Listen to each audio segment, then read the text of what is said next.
Federation.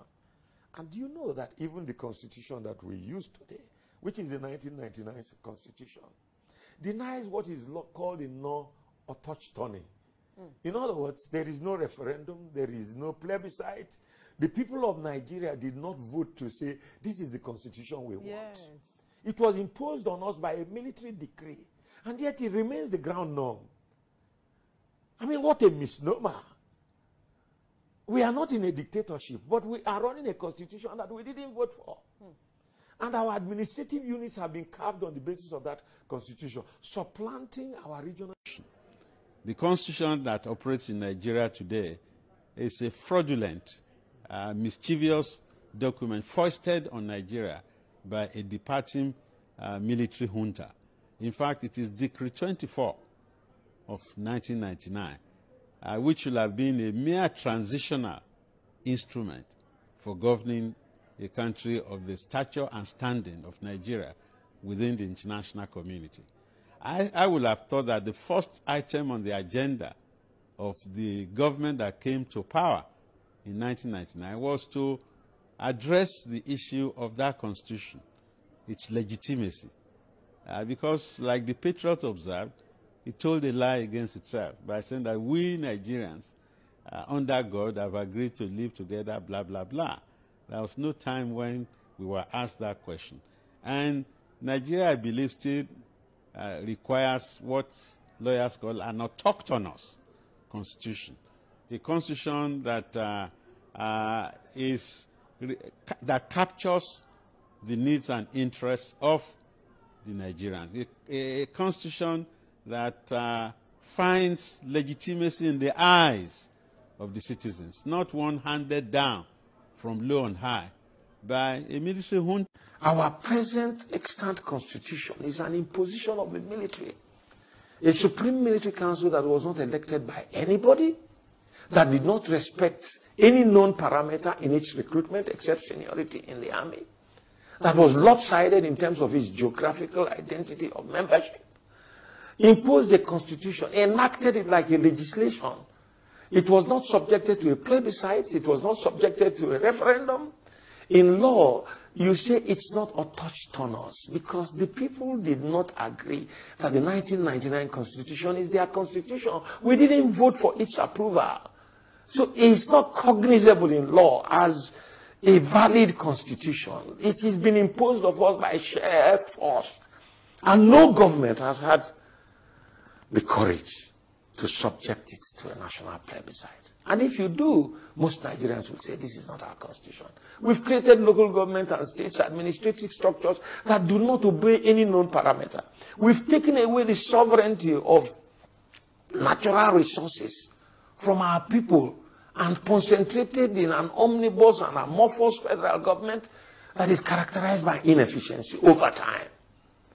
Wole Soyinka, as a man of knowledge, has just expressed the fact, unlike individuals that parade themselves as professors of constitutional law and constitutional lawyers, senior advocates, and the rest, who still continue to defend the 1999 constitution as if it doesn't matter the source, it doesn't matter that it's a forged document, by claiming that the people made it and it has been shown that the people didn't make it, in a suit that was filed on behalf of Anthony Enaro, Wole Soyinka, Bishop Bonigi, Dokubo Asari, Rafu Wazurike, and a couple of others, Alhaji Yerima Shetima, who just gave that ultimatum. Yeah, he was part of the signatory to the lawsuit that was filed on their behalf by the Secretary General of the Lower Niger Congress. I dare to tell this nation today that this is the problem.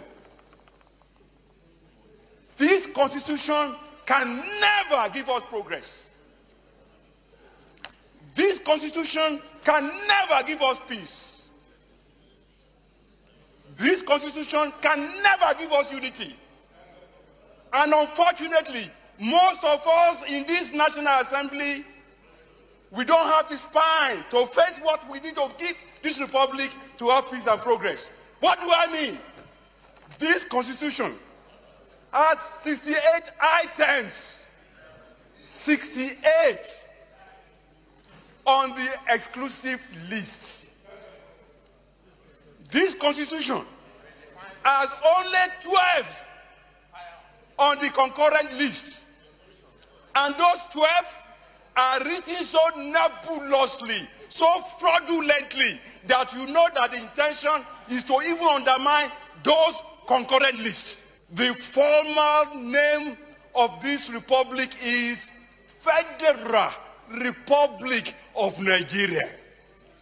Unfortunately, we don't run a federalist system in Nigeria. Otherwise, what is so unique about all those things that are in the exclusive list?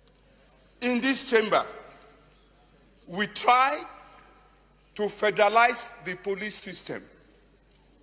In this chamber, we failed.